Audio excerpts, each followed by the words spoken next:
Hello, this is Faith at Catholic Unschooling Coach. I have to get used to saying that. And I just thought I would do a brief video on prayer, your personal prayer life and homeschooling. Because for me, it was a really important thing, but also a mysterious thing because I was not a good prayer. I'm very inconsistent. I don't have this, I think, the standard sort of Catholic practices, and yet I feel very Catholic. I feel Catholic to my bones. I'm very convicted.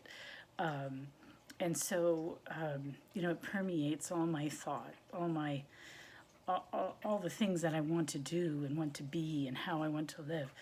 And yet I don't think I'm typical in the way that people are encouraged to pray, especially in homeschooling circles. For instance, it's very hard for me to pray a rosary every day. I'll go through periods where I do, or I'll go through periods where I pray it more than other periods, but I've never gotten into that habit of praying a rosary every day. And so when I do get into the habit, it's a real gift, but then inevitably it falls away. And I'm much better at praying it in a group that I don't have to corral. Like, I had a hard time getting my kids to, even though they enjoyed praying it, it was another thing on the checklist of stuff to do that I had to, stop what you're doing, come here and let's say the rosary. And so it became like a task. And I don't know, it just goes. I'm very ADD, and so like one of the things that would always bother me, it still bothers me, is I often don't get to 10. Like, just having to recite 10 Hail Marys is hard for me. Sometimes it'll be 9, sometimes it'll be 11. I'll lose track. I can never find my rosary. So there's just a lot of things about even though I love the Blessed Mother, I love her, I consecrated myself to her. But it's very hard for me to pray the rosary. So when I do get into that groove, it's really great, and I love how for as long as it lasts, I really appreciate it. And then I go into periods where I don't.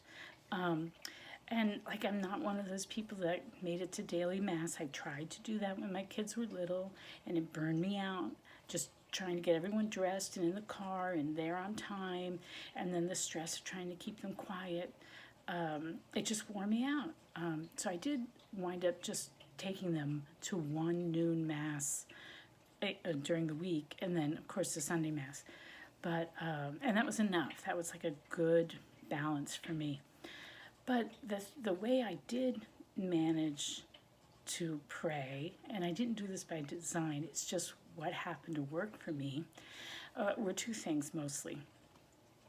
And that was praying prayers of aspiration and reading. And so the prayers of aspiration are just short prayers that come out of your heart. And so for me, I had certain ones, and I didn't even plan them. They just sort of welled up out of my soul when I needed to pray. So some of the ones that got me through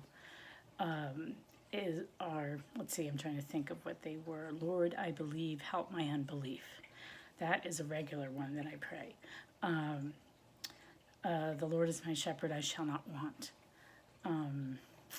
Behold, the handmaid of the Lord, be it done unto me according to thy will. I know I had others that would just, and they would really, it would be like I'd hear it or I'd remember it, and it would just hit the right note at that time in my life, and I would pray.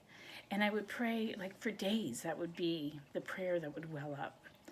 And the one thing I really liked about prayers of aspiration is that they're really organic, and there's something that just well up, for me, they well up, a lot. And so it feels like I'm constantly checking in with Christ. Like, it was like, a little child walking along, and every once in a while just reaching up to hold your hand. I mean, that's what it felt like.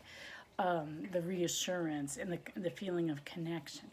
And so I found, even though it's just really brief prayers, and it wasn't anything grand or anything like that, but that type of praying really, really helped me, and it got me through so much. I just remember standing in the laundry room, repeating, behold, the handmaid of the Lord, be it done unto me according to thy word, because I was like on my 6th load of laundry or whatever. So, and there were other ones that they're not coming to me right now, but there are other ones. The one that I tend to pray right now a lot is the Jesus prayer. And now I'm going to draw a blank just because I'm supposed, now I can't remember it. Oh my goodness, how embarrassing. But anyway, that is a prayer that I pray a lot. Jesus Christ, Son of the living God, have mercy on me, a sinner. Yeah, something like that. So I just encourage you, if you are like me and you don't feel like you're good at praying, if it's hard to get into the groove, if it feels a lot of times like kind of empty, prayers of aspiration can, for me, they really grounded me. They kept me fed. They kept me connected to Christ, and they got me through. A lot of times, I would go when something bad would happen. We had so many, my parents died. So many things happen, and I would go through these periods. I always go through these periods of numbness, where I feel like I feel very dry in my faith life. And I know I've gone through this enough that I know if I just wait, it will come back. All of a sudden, those prayers will start welling back up again. It's a mystery to me. I don't understand why the Holy Spirit has given this to me, but I really do feel like it doesn't come from me. It comes from some other place, some other really good place. And it always, the Holy Spirit has always been so generous and kind to me in my weakness. And so prayers of aspiration, that's what got me through. The other thing is I'm a reader, so I gravitate to reading. And I just want to show you some of the books that really helped me, that I just pulled off my shelf, that did help me. Right now, I'm actually reading this every morning. Not even every morning, most mornings. Some mornings I don't get to it.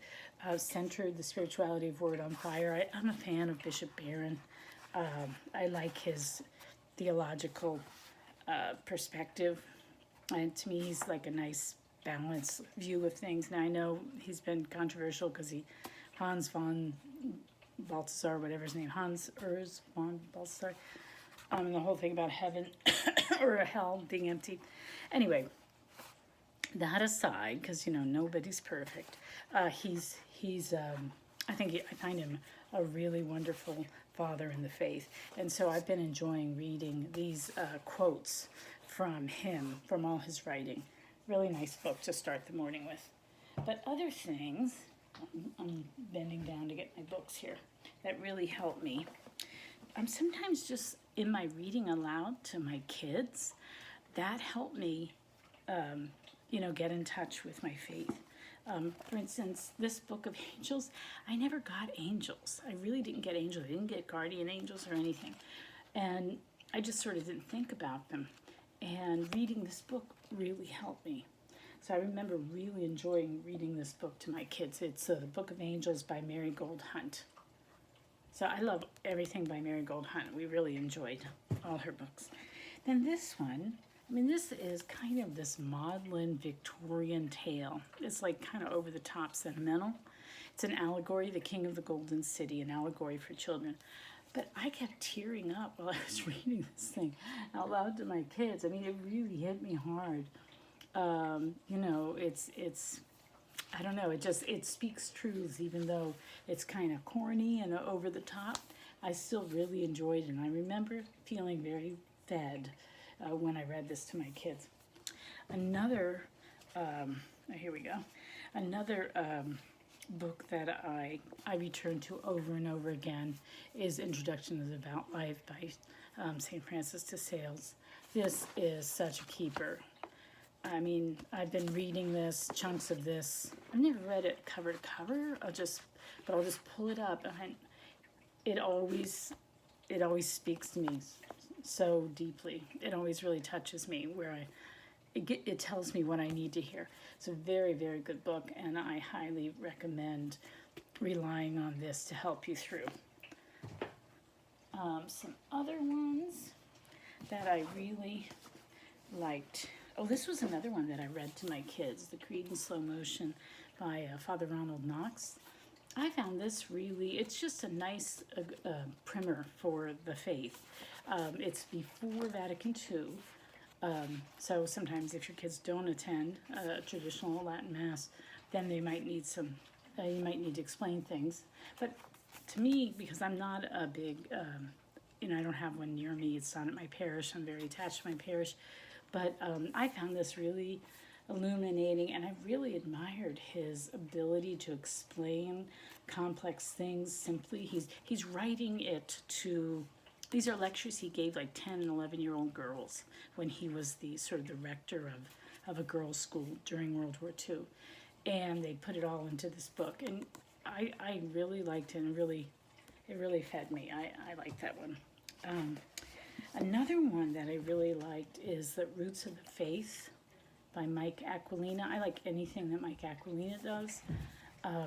And this one really educated me about the early church fathers, and I've since tried to read more. I've read Augustine, and I read Saint Gregory of Nyssa's works and various other things. But this was the first book that I picked up that introduced me to the church fathers.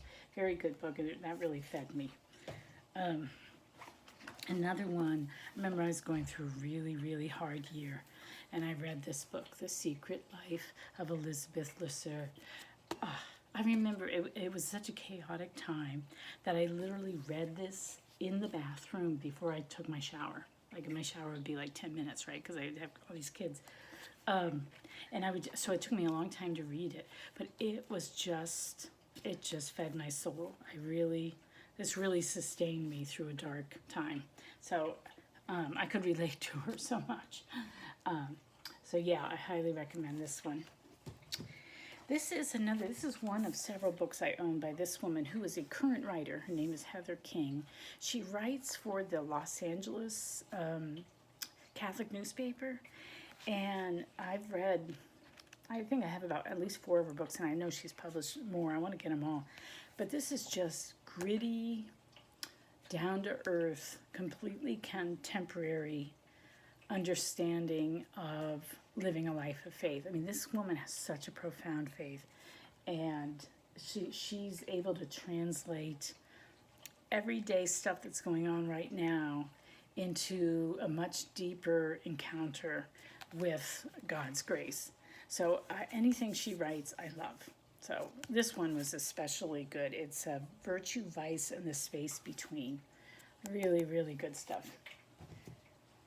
Let's see.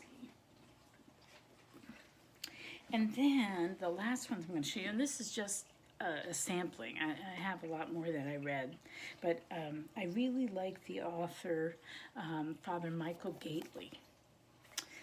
This is 33 Days to Morning Glory. I did this, a consecration to Mary, with a group. I actually did it with a group, not my own parish, but another parish. I knew somebody, another homeschooler, who went to that parish, and she invited me. It was lovely, absolutely lovely. It really made me appreciate Mary more. Consoling the Heart of Jesus. This one, I was given this book, and I didn't read it for years. It just sat on my shelf because I didn't even understand it. Wow, really profound. I think this will really feed your faith. Really good stuff. And my books are about to fall over. And then this last one, You Did It to Me, A Practical Guide to Mercy in Action. This changed my life. It made me much more intentional about really trying to love the poor and making that, my husband's printer just started going. Anyway, so Father Michael Gaitley. So I'll just end because I have a feeling my husband's going to come running in to get whatever he's printing out. So I hope that's helpful, and I'm sorry I'm always making these videos too long, and I will try to upload this, and I will talk to you later. Happy praying. Bye.